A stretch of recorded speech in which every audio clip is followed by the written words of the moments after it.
আমি লিখিব চিঠি দিব তোমায়, পাখি পৌঁছে দিও রোজায়।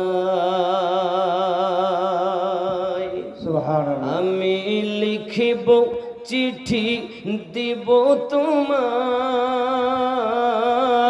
চিঠি পৌঁছে দিও রোজায়। কবে আসবে মদিনার পায় গো, গায়ে বাঁধব হাজিদের এহরাম।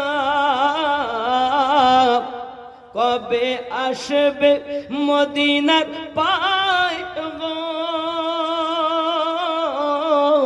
গায়ে বাঁধব হাজিদের এহরাম। আমি ঘুরব মদিনার চারিপাশ,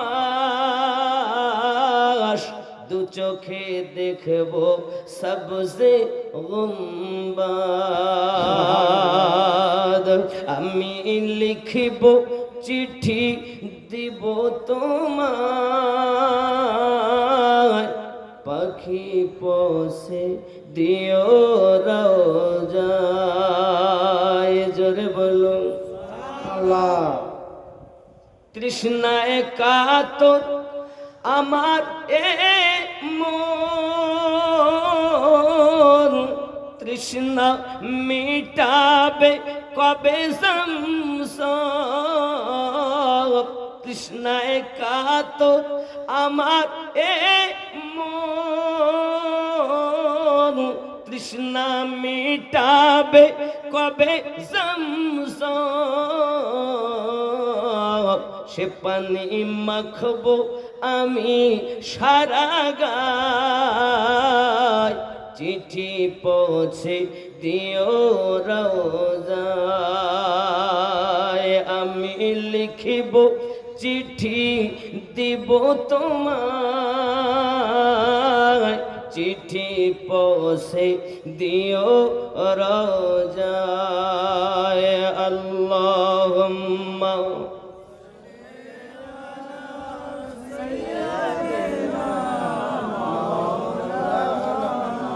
মুহাম্মদ ওয়া আলা আলি সাইয়্যিদিনা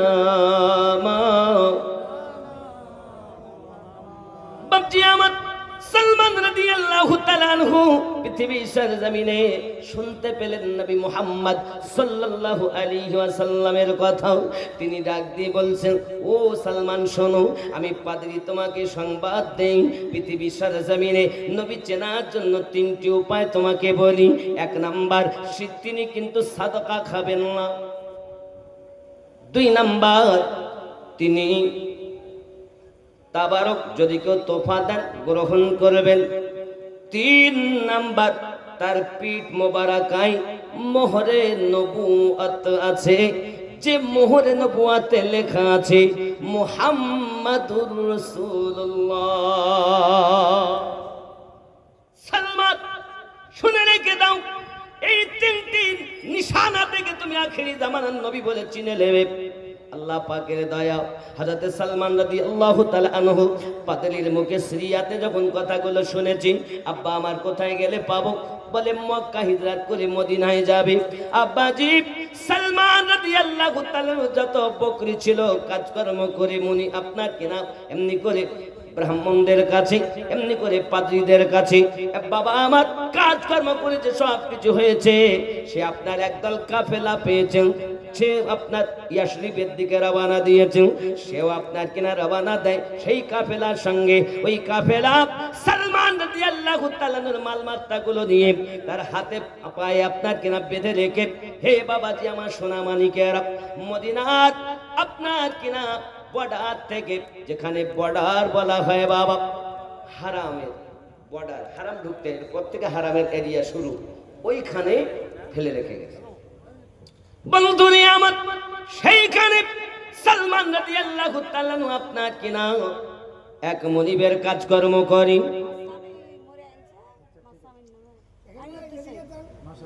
আপনারা স্বামী ইন্তেকাল করেছেন, ইনশাআল্লাহ দোয়া করবো। মা 1000 কত দিয়েছেন? 200 টাকা দিয়েছেন। আম্মা যাবেন না, যান। মায়েরা মেহেরবানি করে ওদিকে থাকবেন, আর আব্বারা গিয়ে ওনাদের কাছ থেকে নিয়ে আসবেন, ভালো হবে, এটাই উত্তম। সালমান রাদিয়াল্লাহু তাআলা আনহু নাম শুনে বড় বেকারার হয়ে গেলেন, পাগলের মতো হয়ে গেলেন। আহারে কত সুন্দর নাম! আমি শুনেছি যিনি আখিরি জামানার পয়গম্বর, আল্লাহ পাকের শ্রেষ্ঠতম নেয়ামত বাবাজি সোনামানিকের নাম শুনেছেন সালমান রাদিয়াল্লাহু তাআলা আনহু। কাফেলার সঙ্গে গিয়ে ওইখানে মুনিবের কাজ করে বাবা, মুনিবের কাজ দেয় হলো সময়ে কাজ নাই, অসময়েও কাজ নাই। সালমান রাদিয়াল্লাহু তাআলা আনহু মা ছেড়েছেন, বাপ ছেড়েছেন, অর্থবিত্ত সব ছেড়ে দিয়েছেন। এখন সালমান যেন আপনার কিনা পাগলের মতো, কখন নবী পাককে পাবো, কখন নবী পাককে পাবো। ইয়াসরিবের নিকটতম পৌঁছে গেছে বাবা। ওরে আমার সোনামানিকের, আমার আপনার নবী সাল্লাল্লাহু আলাইহি ওয়াসাল্লাম 53 বছর বয়সে যখন মক্কা মুকাররমা থেকে হিজরত করি ইয়াসরিবে মদিনা মুনাওয়ারাতে আপনার পৌঁছে গেছেন, এমন সময়তে সেই মুনিবের একজন আপনার কিনা দরবারে হাজির হয়ে বলছে, ওগো আমাদের চাচাজি শুনুন, পাকিয়া শরীফ দেশে এমন একজন ব্যক্তি এসেছেন, তিনি এক নতুন ধর্ম প্রচার করতেছেন, যে ধর্মটার নাম হলো ইসলাম। যিনি এসেছেন তিনি নাকি আব্দুল্লাহর বেটা মুহাম্মাদুর রাসূলুল্লাহ সাল্লাল্লাহু আলাইহি ওয়াসাল্লাম। সালমান রাদিয়াল্লাহু তাআলা গাছের উপরে ছিলেন, খেজুর গাছ ঝুটছিলেন, যেই কিনা আমার আপনার নবীর নাম মোবারক খানা শুনেছেন, যেন প্রেমের চোটে মোহাব্বতের চোটে গাছ থেকে নিচে পড়ে যাবেন এরকম বেতাবি ভাব হয়ে গেছে। যাও করে আপনার গাছ থেকে নিচে এসেছে, আসার পরে তার হাত দুটি ধরে বলছে, ভাই কি বললেন আপনি, কার কথা বললেন, আর একবার বলুন না, আমি ওই নামটা আর একবার শুনতে চাই। মুনি বাগিয়ে যায়, গালে এক থাপ্পড় মেরে দেয় আর বলে, সালমান তুই একজন চাকর হইয়া, তুই একজন কৃত দাস হইয়া কার নাম তুই শুনতে চাচ্ছিস? তোর কাজ তুই কর, এ যা বলে আমাকে শুনতে দে। বাবাজি মুনিবকে আপনার কিনা মুনিবেরা চাকর গুলো কেমন করে ব্যবহার করতো ওই যুগে। সালমান রাদিয়াল্লাহু তাআলা শুনেছেন নবী পাকের কথা। এখন নবীকে পরীক্ষা করার জন্য কিছু খেজুর আপনার কিনা নিয়ে চামড়া থলিতে করে ইয়াসরিবে চলে গিয়েছেন মসজিদ নববী। তখন মসজিদ নববীটা ছিল খেজুর পাতার তৈরি করা, খেজুর পাতা। এখন তো দেখছেন কত সুন্দর ঘেরা, কত সুন্দর মসজিদ নববী। সালমান রাদিয়াল্লাহু তাআলা আনহু গিয়ে দেখছেন আমার নবী, আপনার নবী সাল্লাল্লাহু আলাইহি ওয়াসাল্লাম আছেন, সম্মুখে নিয়ে গেছেন খেজুরগুলো। খেজুরগুলো নিয়ে যাওয়ার পর নবী পাক সাল্লাল্লাহু আলাইহি ওয়াসাল্লাম খেজুরগুলো দেখলেন, আর খেজুরগুলো নবী আমার সরিয়ে দিলেন, দিয়ে বলছেন আপনারা খান। জিজ্ঞাসা করছেন, সালমান এ কি খেজুর? এটা সাদকার খেজুর। নবী পাক সাল্লাল্লাহু আলাইহি ওয়াসাল্লাম সবকে দিলেন, নিজে খেলেন না।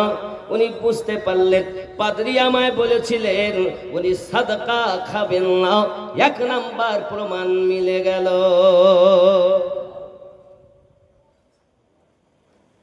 পাইলে নিরালায় গো নবী, পাইলে নিরালায়, আমি দুই কদমে চুমু দেব, চরণ ধুলি মাখবো গায়ে। পাইলে নিরালায় গো নবী, মোহাব্বতে পাইলে নিরালায় গো নবী, পাইলে নিরালায়, পাইলে নিরালায় গো নবী, দুই কদমে চুমু খাবো, চরণ ধুলি মাখবো গায়ে। পাইলে নিরালায় গো নবী, পাইলে নিরালায় গো নবী, পাইলে। দয়াল নবী কত দূরে, লোহিত সাগরের তীরে। দয়াল নবী কত দূরে, লোহিত সাগরের তীরে। মুমিনের ওই হৃদয় মাঝে আছেন তিনি সর্বদায়। পাইলে নিরালায় গো নবী, পাইলে নিরালায় গো নবী, দুই কদমে চুমু খাবো চরণ ধুলি মাখবো গায়ে পাইলে নিরা লাই গো নবী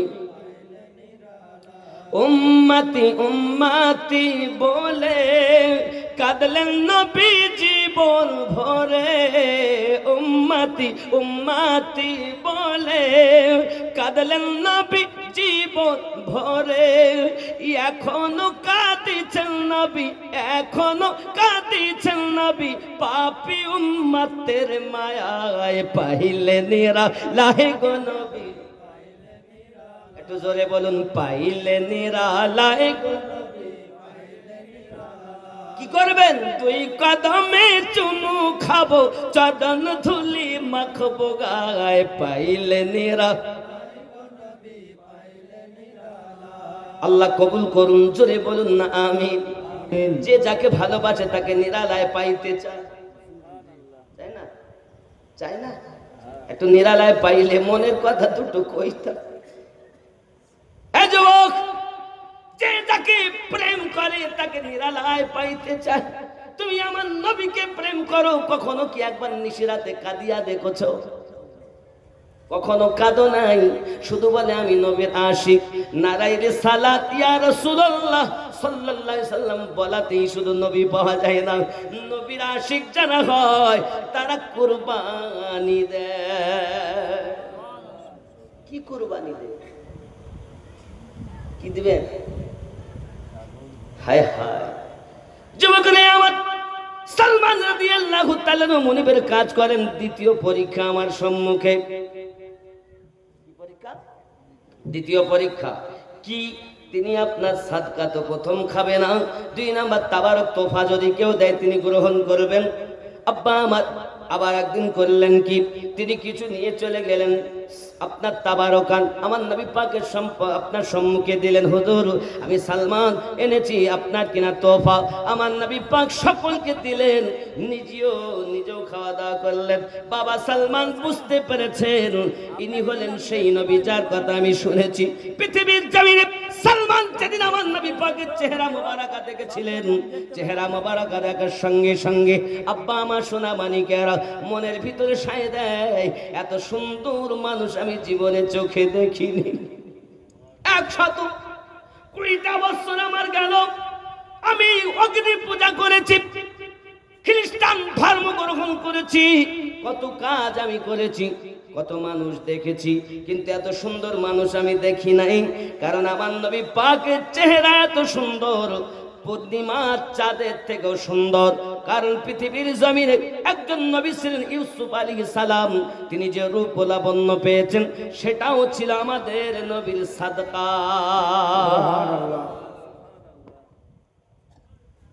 আব্বাজি সালমান রাদিয়াল্লাহু তাআলা প্রেমে বিভোর আর শুধু কাদের আমি কখন আমার আশা পূর্ণ হবে দুটো তো হয়েছে বুঝতে পারছি ইনি সেই নবী আব্বাজি আমার সোনা মানিকেরা 3 নাম্বার আমার নবী পাক সাল্লাল্লাহু আলাইহি ওয়াসাল্লামের আশেপাশে শুধু ঘোরাফেরা করে বাবা আমার মোহরে নবুয়ত জোরে বলল সুবহানাল্লাহ মোহরে নবুয়তটা কি একটি মাংসপিণ্ড তাতে আপনার কিনা পাতলা ভাবে কিছু আপনার চুল মোবারক রয়েছে আর আব্বা আমার তাতে লেখা আছে মুহাম্মাদুর রাসূলুল্লাহ সাল্লাল্লাহু আলাইহি ওয়াসাল্লাম কেউ কেউ বলেছেন লা ইলাহা ইল্লাল্লাহ মুহাম্মাদুর রাসূলুল্লাহ সাল্লাল্লাহু আলাইহি ওয়াসাল্লাম লেখা আছে সালমান রাদিয়াল্লাহু তাআলা আমার নবী পাকের পাশে পাশে ঘরে প্রিয় নবী আমার অন্তরের খবর রাখে দেখেন না আচ্ছা আমাদের খবর আল্লাহ জানেন না জানেন নবী কি জানেন জানেন মুর্শিদ কি জানেন জানেন যদি বলেন আল্লাহ জানেন নিজ ক্ষমতায় নবী জানেন আল্লাহ পাকের প্রদত্ত ক্ষমতায় মুর্শিদও জানেন আমার নবী পাকের প্রদান করা ক্ষমতায় আল্লাহ দিয়েছেন নবীর ওসিলাতে যদি আল্লাহ নবী মুর্শিদ তিনটাকে আপনি যদি ঠিকভাবে চিনে নেন জান্নাত ওই মানুষের সুবহানাল্লাহ কিন্তু এমন মানুষ আছে আল্লাহ দেখে তো বিশ্বাস নবী দেখেন একটু একটু, নবী আল্লাহ ক্ষমতা দিলে পারবে, তার মানে এখনো আল্লাহ দেননি, পরে আবার দিবে মনে হয়। তারাও বলো নিজেকে সুন্নি দাবি করে, মিলাদ কি আবার খুব করে, দেখবেন এরা আল্লাহ দিলে পারে, আল্লাহ চাইলে পারেন, তার মানে আবার নতুন করে চাবে।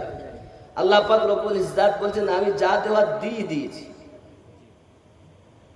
ও আল্লামাকা মা লাম তাকুন তাআলাম, ये বেটা বলছে আল্লাহ দিলে হতে পারে। তাই নবীর প্রতি তার বিশ্বাস কমজোর।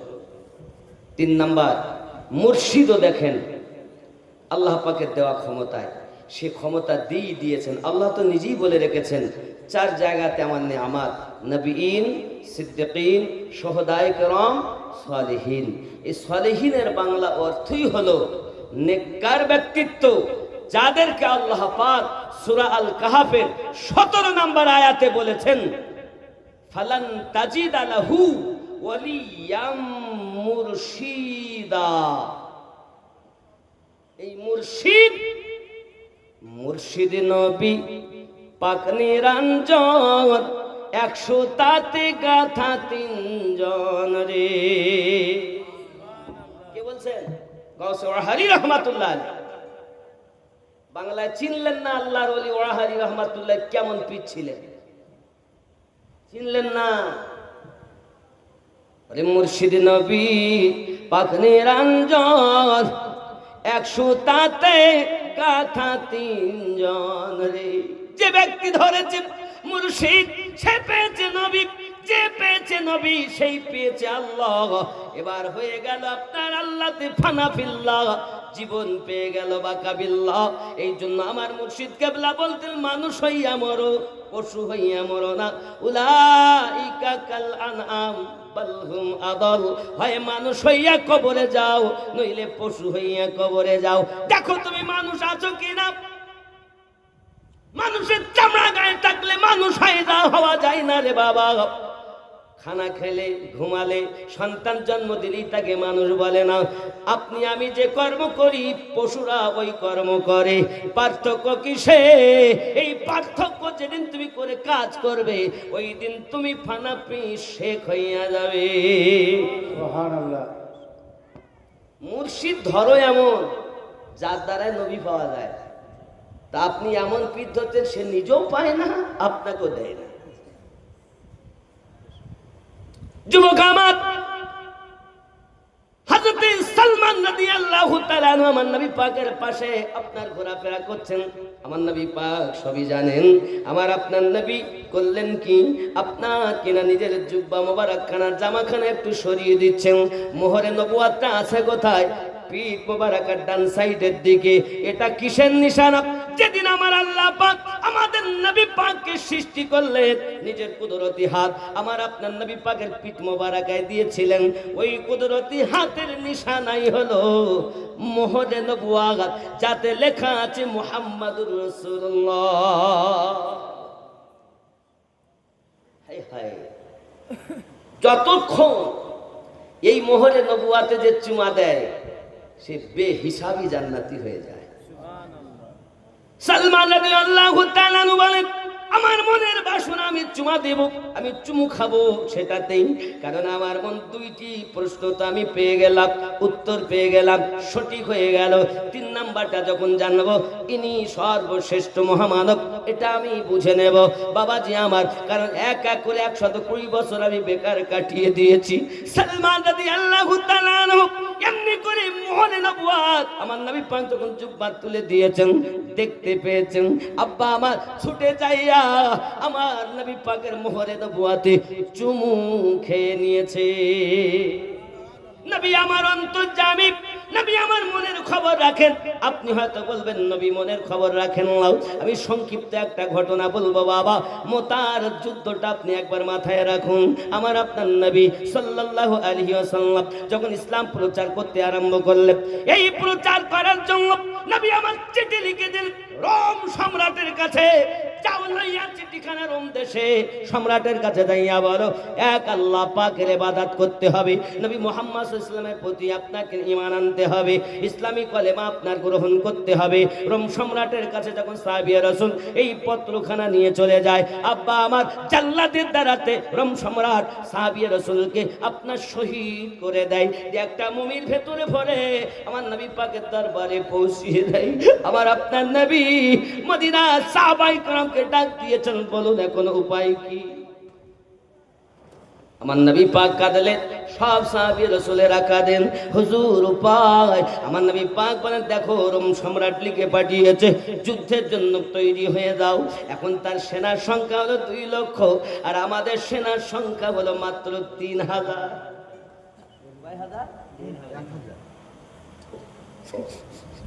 1000 টাকা। আচ্ছা মাশাআল্লাহ। বলুন নাম কি? এলিম সাহেব 1000 টাকা। নারী তাকবীর, নারী রিসালাত। আল্লাহ দান কবুল করুন, জোরে বলি আমিন। মুসলমানদের সেনার সংখ্যা কত বললাম? 3000। আর কাফেরদের কারা দিয়েছে গো? আমার আম্মাজানদের তরফ থেকে 4000 টাকা এসেছে। আল্লাহ কবুল করুন, আমার মায়েদেরকে আবিদা জাহিদা নেককারিনী বানিয়ে দিন, জোরে বলুন আমিন। মায়েরা আপনারা ধৈর্য ধরে বসুন। এই যে মুতার যুদ্ধ বলছি, এর মধ্যে থেকে মায়েদের অনেক শিক্ষণীয় ঘটনা আছে। বন্ধুরে আমার, হযরত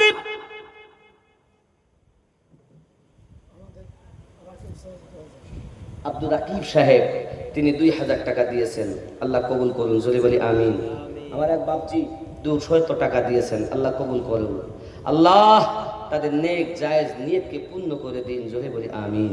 আব্বা আমার মুর্শিদাবাদ, হায় হায় হাবিবে রাসূল নূরের পুতুল গাউসে খুলনার নয়ন মনি শাহে মাসুম রব্বানি হাবিবে রাসূল।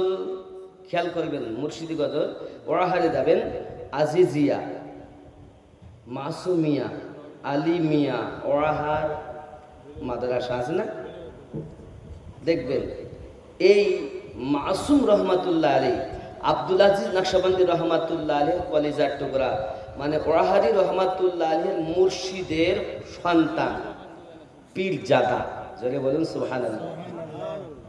ওনার সামনে গজলটা, গজলটা নাই, একদম নতুন মতো, খুব কমই পাবেন, তাই নতুন গজল একটা বলছি, বলবো নাকি?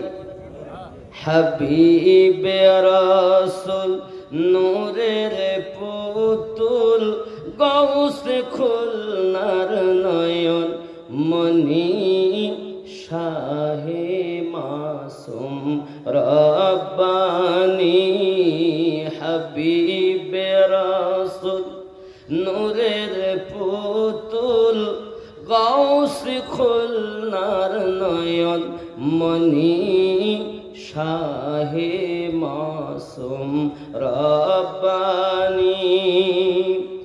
বেলায়েতের সম্রাট ছিলেন আব্দুল আজিজ খুলনবী, সেই অরশে জন্ম নিলেন শাহে মাসুম রব্বানি, জোরে বলুন।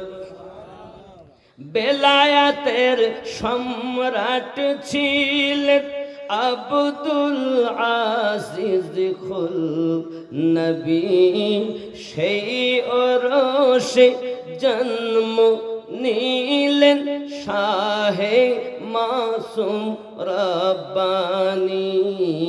শক্ল सूरत देखते जैनो शक्ल सूरत देखते जैनो नूर नबीर नूरेर खनी शाहे মাসুম রব্বানি হাবিবে রাসূল নূরের পুতুল গাউসে খুলনার নয়ন মনি শাহে মাসুম রব্বানি। জোরে বলুন আল্লাহ পাকের নেক নজরে ওলি হলেন মাসুম শাহ। বেলায়াতের শান দেখিয়ে মজনু হলেন আশিকেরা, মজনু হলেন আশিকেরা। লিখে গেলেন ওসিয়ত নামায়, লিখে গেলেন ওসিয়ত নামায় অনেক অমূল্য বাণী শাহে মাসুম রব্বানি হাবিবে রাসূল নূরের পুতুল গাউসে খুলনার নয়ন মনি শাহে মাসুম রব্বানি। জোরে হবে সুবহানাল্লাহ। খুলনা শরীফ জিয়ারত যদি নসিব হতো একবার, সে দরবারে পাঠ করিতাম ফাতিহা শরীফ বারে বার, ফাতিহা শরীফ বারে বার। সজ্জাদনশিন হযরত কিবলা, সজ্জাদনশিন হযরত কিবলার নিতাম কদমের ধুলা খনি শাহে মাসুম রব্বানি হাবিবে রাসূল নূরের পুতুল গাউসে খুলনার নয়ন মনি শাহে মাসুম রব্বানি। জোরে হবে সুবহানাল্লাহ। প্রথম আমিনুদ্দিন কি করিব মুর্শিদ কিবলার গুণগান। জন্ম লগ্নে বলিছিলেন লক্ষ কোটি তাহার শান। হযরত মাসুম রহমাতুল্লাহ আলাইহির আদেশে কানাপুকুর থেকে ওয়াহারি রহমাতুল্লাহ আলাইহি ওয়াহারে গিয়ে আস্তানা করেছিলেন। জোরে বলুন সুবহানাল্লাহ।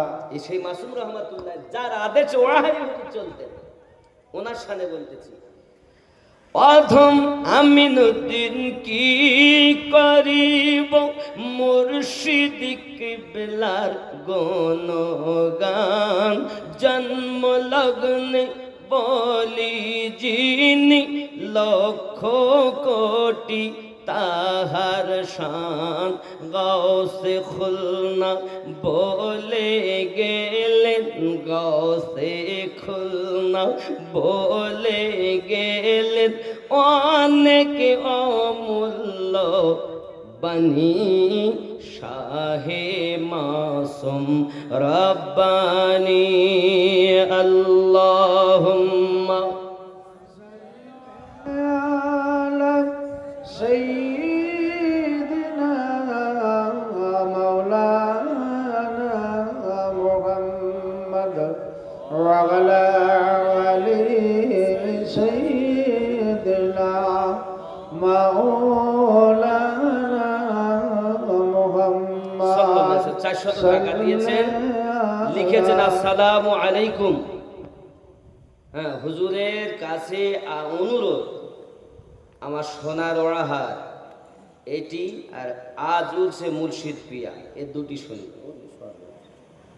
ওয়াজটা করি বাবা।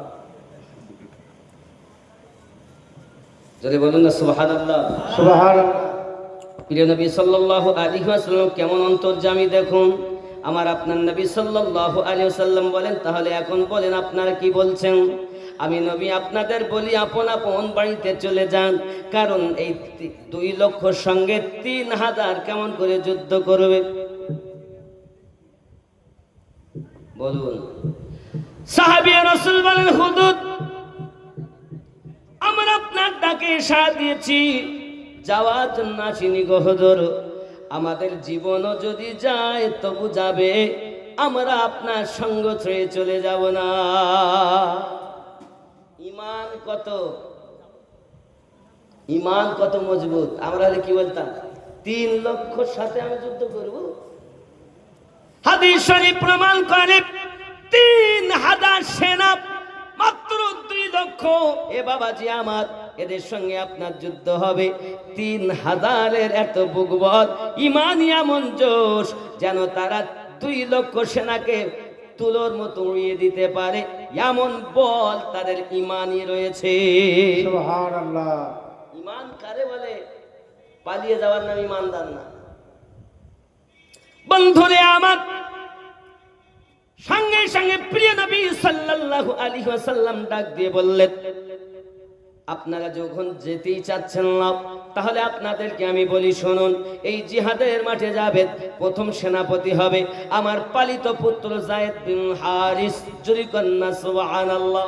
সুবহানাল্লাহ। 2 নাম্বার সেনাপতি আমার হারিস যখন শহীদ হয়ে যায়, যায়েদ বিন হারিস যখন শহীদ হয়ে যাবে, তখন 2 নাম্বার সেনাপতি হবে জাফর বিন আবু তালিব।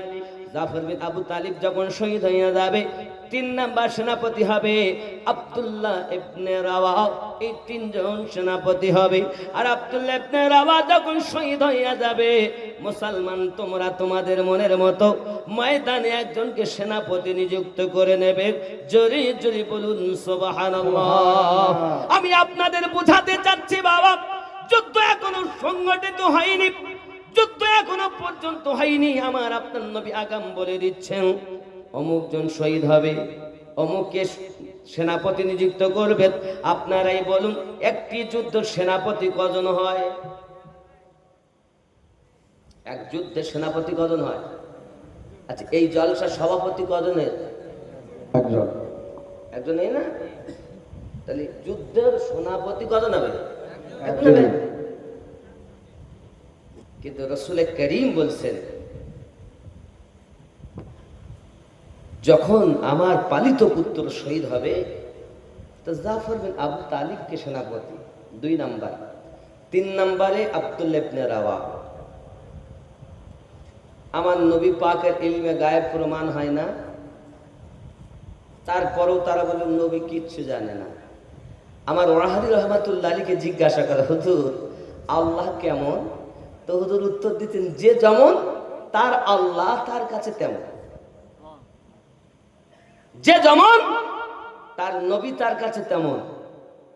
আমাদের নবী তো তিনি সব সময় জানের থেকে আরো নিকটে আছেন যিনি। সুবহানাল্লাহ। আমি দক্ষিণ 24 পরগনা কদিন আগে জলসায় গেলাম, তো আমি সূরা আহজাবের 6 নম্বর আয়াত, আন-নাবিয়্যু আওলা বিল মুমিনিনা মিন আনফুসিহিম, প্রত্যেক মুমিনের জানের থেকে আরো নিকটে নবী আছেন। তখন একজন মৌলবি বলছে, হুজুর এটা ঠিক হলো না, মানে ও আমার কানে কানে বলছে, আপনি একটু নবী মিলাদে যে অনেকে কিয়াম করে আর বলে নবী উপস্থিত আসেন, তাই ওরা কিয়াম করে, অনেকে চেয়ার রাখে, একটু বলে। আমি বললাম, পাগলই হবে কেন? আসেন কে? থাকে না যে আমিনউদ্দিন ছিল না, এসেছে। নবী পাক তো সব সময় আসেন, তিনি তো যান না। কারণ আমি যে আয়াত বলছি, আয়াতটা আপনি দেখবেন, এর মানে তাফসিরে মাযহারি খুলবেন, ইমাম সানাউল্লাহ পানিপতি রহমাতুল্লাহ আলাইহি লিখেছেন। তাফসিরে আদ-দুররে মানসুর খুলবেন, হযরতে ইমাম জালালউদ্দিন আসিউতি হুজুর লিখেছেন, যিনি আমার নবীকে 75 বারেরও বেশি দিদার করেছেন। সুবহানাল্লাহ। আওলার 3টি মানে, আওলার 3টি মানে কয়টি? দলিল দিলে অনেকে রাগ হবে, দলিল বলবো। আওলার 3 মানে, 1 মানে মালিক, আর এক মানে হলো কারিব, কথা বুঝতে পারেননি? আর এক হলো হকদার। এখন কারিব তাহলে খুব নিকটে, কিসের? নাফসের থেকে নিকটে, জানের থেকে নিকটে আল্লাহর হাবিব সাল্লাল্লাহু আলাইহি সাল্লাম আছেন। বাবা আমার তাফসিরে মাযহারির মধ্যে আপনার লিখিত আছে, ইমাম সানাউল্লাহ পানিপতি রহমাতুল্লাহ 3টি মানে আওলাদ দিয়েছে। এখন নবীকে নিকটে মানবে কারা? আন-নাবিয়্যু আওলা বিল মুমিনিন, মুমিনের জানের থেকে আরো নিকটে। মুনাফিকের নিকটে তো থাকে না, কাফেরের নিকটে তো থাকে না, তাহলে মুমিন যারা নিকটে মানে এই মানুষ আবার নামাজ পড়ছে আর বলছে আসসালামু আলাইকা আইয়ুহান নাবিয়্যু, এই নবীর উপরে দরুদ ও সালাম। আর নামাজ থেকে বাইরে এসেই বলতেছে আমি হলাম সোনাতলায়, নবী হলেন মদিনায়। আরে কি পাগল! দলিল আমি বেশি দিব না, থাক, দলিল দিব না, দলিল যাব না, ঘটনা বলি, জোরে কোন সুবহানাল্লাহ। সুবহানাল্লাহ। কিন্তু আমি একটাই কথা বলি, নামাজে বলেছেন এই নবীর উপরে দরুদ সালাম, তাহলে নবীর নিকটে, কত নিকটে? জানের থেকে আরো নিকটে, জোরে বলি। তারাই হলো মুমিন। আর এটাই খুলে দেওয়ার জন্য বলা হয় পরিষ্কার করে মাসলাকে আলা হাজরাত, জোরে বলুন সুবহানাল্লাহ। কথা কি বুঝছেন না? কিন্তু কিছু এমন আছে খুব বড়, এমন খুদ্দি কথায় কাফের, কিছু মশলা হলো কাফের। এই শ্রেণীর মানুষ থেকে দূরে থাকতে হবে। সরকারে আলা হযরত কুফরি ফতোয়া দিলেন, তার আগে কয়বার তার কাছে মানুষ পাঠিয়েছেন, তারপরেও সে যখন না মেনেছে তারপরেই তো কুফরি ফতোয়া দিয়েছেন। আর তুমি স্টেজে উঠেই কিছু হলো আর না কাফের, এদের থেকে সাবধান থাকতে। কথা বুঝতে পারেননি? আরে সাধারণ মানুষ কিছু বোঝে না, সে কাফের হইতে যাবে কেন? ওর জ্ঞানে যেমন মৌলবি বুঝিয়েছে তেমন বুঝেছে, ওর কাছে ওটাই ঠিক। কিন্তু আপনি যদি পারেন তাকে বুকে ধরে আল্লাহ আল্লাহ রসুল ওলি আল্লাহর প্রেম ঢুকান না, আপনি তা পারেন না, ছিনিয়ে ফেলে দিচ্ছেন। আল্লাহ যেন বুঝ শক্তি দান করে, জোরে বলি আমিন। আমিন। দরুদ আল্লাহুম্মা সাইয়্যিদিনা মাওলানা ওয়া আলা আলি সাইয়্যিদিনা। প্রিয় নবী, নূর নবী, সিলদা নবী, অদৃশ্যের সংবাদদাতা পয়গম্বর নবী আমার বলে 3 নাম্বার সেনাপতি আব্দুল্লাহ ইবনে রাওয়া হবে। যান, আপনারা চলে যান, আপন আপন বাড়িতে যাইয়া বিদায় নিয়ে আসুন। হযরতে যায়েদ বিন হারিস বলেন, হুজুর আমার আব্বাও আপনি, আমার মাও নিকটে, আমার তো যাওয়ার কোনো প্রয়োজন নাই। আব্দুল্লাহ ইবনে আপনার জাফর বিন আবু তালিব চলেছেন। হে বাবাজি, আমার সোজা সপ্তাহ ব্যবসা থেকে আমার নবী পাকের কাছে এসে হাজির হয়ে গেছেন। বাড়িতে গেছেন যখন বাচ্চাগুলো আপনাকে দেখে বড় আনন্দিত মনে আগিয়ে চলে এসেছেন। আব্বু এসেছেন, আব্বা আমার, বিবি আপনার রান্না বান্না সারতেছেন, জলদি করে রান্না বাড়া করে স্বামী এসেছেন বাবা। হঠাৎ করে আপনাকে না বলতেছেন হযরত জাফর বিন আবু তালিব, বিবি গো, বিবি, আল্লাহর হাবিব সাল্লাল্লাহু আলাইহি ওয়াসাল্লাম যুদ্ধের জন্য আমাকে বলেছেন 2 নাম্বার সেনাপতি, এবং আমার জন্য নবী পাক বলেছেন আমি নাকি শহীদ হয়ে যাব। বিবি বলেন, স্বামী গো, এতদিন পরে আপনি বাড়ি এসেছেন। বাচ্চাগুলো আগিয়ে যায়, আব্বুজি, আব্বুজি, আপনি আমাদের জন্য কি পোশাক কিনে এনেছেন, আমাদের জন্য কি খাবার নিয়ে এসেছেন? আমার বাচ্চাগুলোকে জাফর বিন আবু তালিব বুকে চেপে ধরি, বলে বাবা রে, চিন্তা নেই বাবা, আমি তোমাদের কাছে এসেছি, আমি তোমাদের মাঝে এসেছি, আর তোমাদের দেখভাল তোমাদের মা করবে। বাবা, তোমাদের দায়িত্ব তোমার মায়ের কাছে আমি দিয়ে চলে যাই। বিবি, আমাকে বিদায় দাও, বিদায় দাও, আমি জিহাদের মাঠে চলে যাব। বিবি হাত তুলে বলতে চাই, স্বামী গো, নবী যখন আপনাকে শহীদ বলেছেন, আমি আল্লাহ পাকের কাছে দোয়া করি যেন আমার স্বামী শহীদ না হয়ে যায়। জাফর বিন আবু তালিব সঙ্গে সঙ্গে বিবির পিঠে একটু আদরে করে আঘাত করে বলছি, বিবি আমার নবী আমাকে বলেছেন আমি 2 নাম্বার শহীদ, আমি জাফর বিন আবু তালিব নবীকে এত বিশ্বাস করি, বিনা দলিলে আমাকে নিজেকে শহীদ মেনে নিয়েছি। সুবহানাল্লাহ। সাহাবায়ে করম রিদওয়ানুল্লাহি তাআলা আলাইহিম আজমাইন কখনো দলিল চাননি নবীকে আপনার মানার জন্য। খালি আপনার কিনা দলিল দিয়ে নবী চেনা যায় না বাবা, দলিল দিয়ে পীর চেনা যায় না, ভালো একটা মন দিয়ে নবী চেনা যায়। দলিলে নবী চেনা যায় না। যদি আপনাদের ঘর ভর্তি দলিল দেওয়া যায় তো নবী চিনতে পারবেন না। সুন্দর মন দিয়ে নবী চেনা যাবে। আপনার মনই তো খারাপ, তো দলিল দিয়ে করবেন কি হবে দলিল? যুবক আমার, আপনার মনটাকে যদি আপনি রোগ মুক্ত করতে পারেন তখন আপনি নবী পেয়ে যাবেন। লোকের কাছে জিজ্ঞাসা করতে হবে না। কাম, ক্রোধ, লোভ, মোহ, মাৎসর্যকে বিলীন করুন। আপনার ভিতরে যে রোগ আছে রোগটাকে আপনি বিলীন করুন। আপনার অন্তরে রোগ আছে, 14টা রোগ, কলবের রোগ আছে। আল্লাহ পাক এই রোগ সম্পর্কে পবিত্র কোরআন মাজিদে আপনার উল্লেখ করেছেন। নিজের কলবটাকে যদি আপনি রোগ থেকে মুক্ত করতে পারেন তবেই হবেন আপনি একজন সুন্দর মানুষ। আব্বাজি হযরত আব্দুল জাফর বিন আবু তালিব বিবিকে আপনার বলছেন আমি আমাকে নিজেকে শহীদ মেনে নিয়েছি, বিদায় দাও বিবি, জান্নাতের শহীদে তোমার সঙ্গে আমার দেখা হবে। সুবহানাল্লাহ। বিবি স্বামীকে বিদায় দেয় আর বাচ্চাগুলোকে সান্ত্বনা দেয়, ওগো আমার বাচ্চারা তোমরা আজ কান্নাকাটি করো না, আব্বা চলে গিয়েছেন নবী পাকের দরবারে, সবাই অপেক্ষায় আছে, যদিও বলুক না জানি কি হবে জানি না।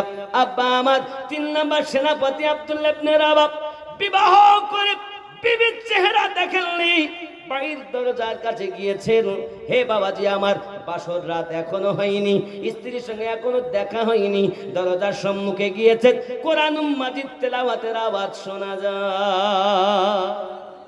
আমাদের ঘরে আল্লাহর কোরআন তেলাওয়াত হয় না, আমাদের ঘরে হয় সিরিয়ালের আওয়াজ। কিসের আওয়াজ? আমার মা খালা শুনে নিন রাতের বেলা কেমন ছিল তাদের স্ত্রীগণ, আর আমাদের স্ত্রীরা কেমন হবে। আব্বাজি আমার স্বামী যদি কিছুদিন পরে বাড়ি আসে, স্বামীকে আদর যত্ন করা বাদ দিই, আপনার স্বামী যদি বলে আমাকে বিদায় দাও চলে যাব, খাবার সময় নাই, তোমার সঙ্গে গল্প করার সময় নাই, শুধু বিদায় দাও, যদি হক তোমার আমি আদায় করতে পারিনি, নবী পাকের ডাকে আমি সাড়া দিয়েছি। সন্তানের মায়া তাকে আটকাতে পারে না, বিবির মায়া তাকে আটকাতে পারে না, কারণ ইশক কুরবানি চায়। সুবহানাল্লাহ। ইশক কুরবানি চায়। আপনি তো ইশক করতেই জানেননি।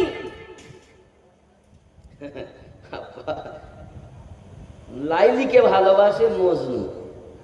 কে ভালোবাসে? মজনু। তো লাইলি লাইলি করে বেড়ায়। লাইলি জানে আমার মজনু তো আমার প্রেমে পাগল হয়ে খায়ও না দায়ও না, পাগল হয়ে ঘুরে বেড়ায়। তো আলোচনা করছে, দাসী শোন, কাল থেকে 1 পেয়ালা করে দুধ নিয়ে যাবি, আমার মজনুকে দিবি। এই কথা শুনেছে বাইরে, শুনে সেরকম জামা ছেঁড়া খোড়া পরে মাথা চুল টুল কুটুটু করে বলছে দুধ তো নিয়ে আসবে, ফ্রিতে দুধ খেতে গেলে জঙ্গলের মুখের কাছে গিয়েই বসে আছে।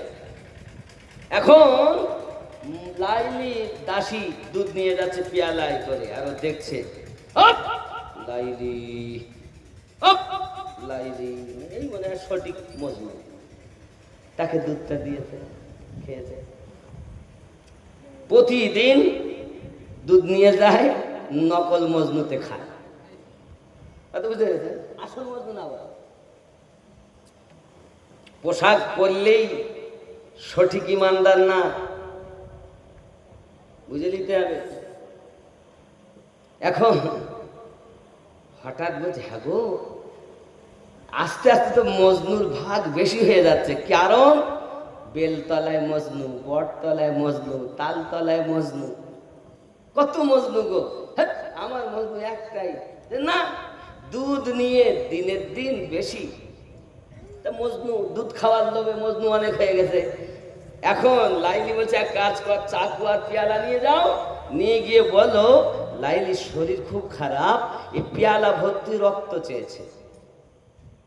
দাসী এখন পেয়ালা আর চাকু নিয়ে গেছে, গিয়ে বলছেন মনে করছে দুধ আসছে মনে হয়, ও লাইলি কি বলছে দেখো লাইলির শরীর খুব খারাপ, একটু দুধ মানে রক্ত দেন পেয়ালা ভর্তি। তখন মজনু বলছে আমি ওই মজনু নই যে রক্তের বিনিময়ে দুধ খাবো। আমার নবীরে খুব ভালোবাসি। আমার মাওলানা মতিউর রহমান সাহেব বলছে একটু মসজিদের জন্য দেন না, আমরা ওই আশিক নই অর্থের বিনিময়ে মসজিদে যাব। আমরা ওই মজনু না যে রক্ত দিয়ে দুধ খাই, আমরা তো ফ্রি পাই তাই খাই। সঙ্গে সঙ্গে ফিরে যায়, যাইয়া বলে ও গো লাইলি মজনু তো দেখলাম সব ভেজাল। ওরে তুমি দাসী তুমি জানো না অরিজিনাল আমার আছে, সে হয়তো দুধ আজ পর্যন্ত পাইনি, খুঁজে দেখো খুঁজে দেখো। পেয়ালা চাকু নিয়ে খুঁজে খুঁজে জঙ্গলের ভিতরে চলে গেছে বাবা। বিয়াবন বিশাল জঙ্গলের ভিতরে দেখেন এক পাগল আঙুলকে কলম বানাইয়া আর জমিনটাকে কাগজ বানাইয়া লাইলি লাইলি লিখতেছেন। তার কাছে যাইয়া বলে হা মজনু লাইলির শরীরটা খুবই খারাপ, সে এক পেয়ালা রক্ত চেয়েছে, চাকুলায় আর পেয়ালা নাই, দেহ থেকে রক্ত বলে পেয়ালা ভর্তি করে দেয়। দাসী যাইয়া বলে লাইলি গো সত্যি মজনু আপনার একজন, সে কোনোদিন দুধ দেখতেই পায়নি, এতদিন নকলে খাইয়েছে। যুবকলে আমার প্রেম কানে বলে খেয়াল করো, জাফর বিন আবু তালিব নিজের বিবি নিজের সন্তান ত্যাগ করেছেন, ইশকে রাসূলে পাগল হয়ে গেছেন, তিনি ফিরে চলে আসছেন। হে বাবা আমার আব্দুল্লাহ ইবনে রাওয়াহ বিবাহ করে আপনার বিবি দেখেননি চলে এসেছেন, দরজার সম্মুখে কোরআন মাজিদের আওয়াজ, বিবি সাহেবা আমি তোমার স্বামী আব্দুল্লাহ এসেছি গো বিবি, আমাকে বিদায় দাও না বিদায় দাও, আপনি আমার স্বামী, মেহেরবানি করে আপনি ভিতরে ঢুকুন, আপনার সঙ্গে আমি একটু দুটো কথা বলি। সঙ্গে সঙ্গে বলছেন বিবি ভিতরে যাওয়া সম্ভবপর নয়, কারণ আমি জানি তুমি হলে মদিনার সুন্দরী মেয়ে, তোমার যদি আমি নজরে দেখি, তোমার প্রেমে যদি পড়ে যাই, তাহলে আমার যুদ্ধে যাওয়া হবে না। বিবি রে তুমি আমাকে বিদায় দাও, আমি রাসূলের মহব্বতে মুতার যুদ্ধেতে যাব। আমার আপনার নবী আমাকে 3 নাম্বার সেনাপতি নিযুক্ত করেছেন এবং নবী বলেই দিয়েছেন আই আব্দুল্লাহ ইবনে রাওয়াহ তুমি যখন শহীদ হয়ে যাবে মুসলমান তোমরা 3-4 নাম্বার সেনাপতি নিযুক্ত করে নেবে। আমি 3 নাম্বার সেনাপতি নিযুক্ত হয়েছি। বিবি গো তুমি আমাকে বিদায় দাও, আমি তোমার হক আদায় করতে পারিনি, আমাকে বিদায় দাও। বিবি ডাক দিয়ে বলতেছেন স্বামী গো আমি আপনার সঙ্গে কেবল বিয়ে হয়েছে আমার, আপনাকে আমি এখনো দেখিনি।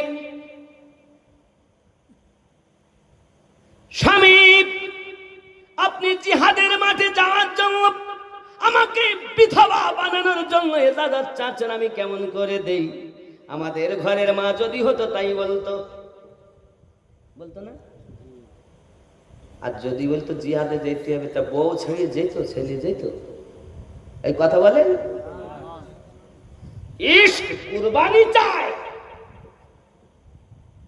তুমি কেমন আসি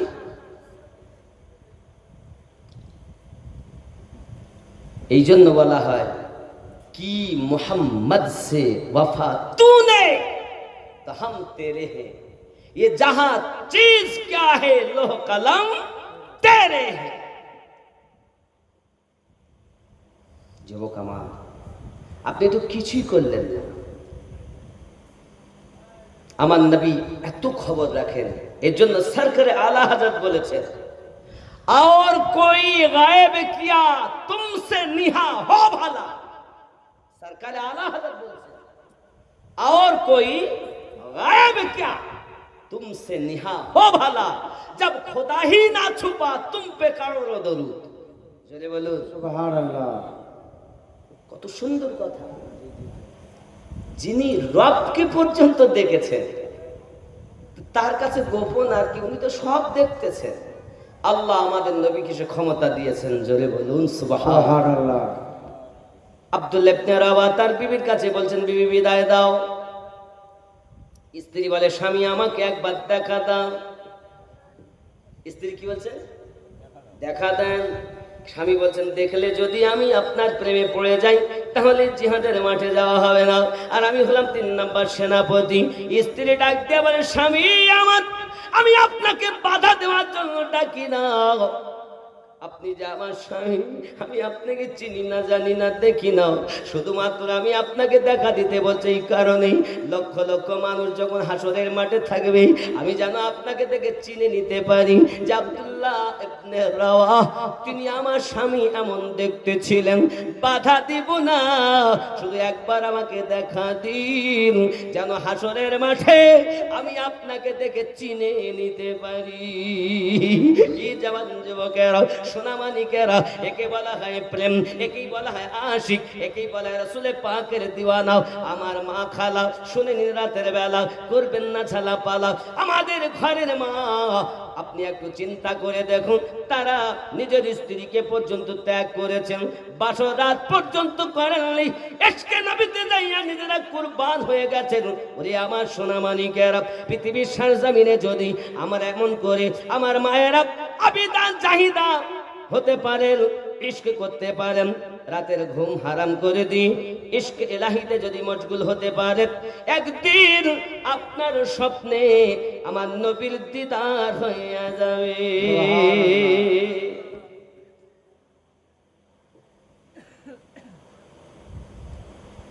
আমার সোনার আহার, আমার প্রাণের আহার, সোনার হার আমার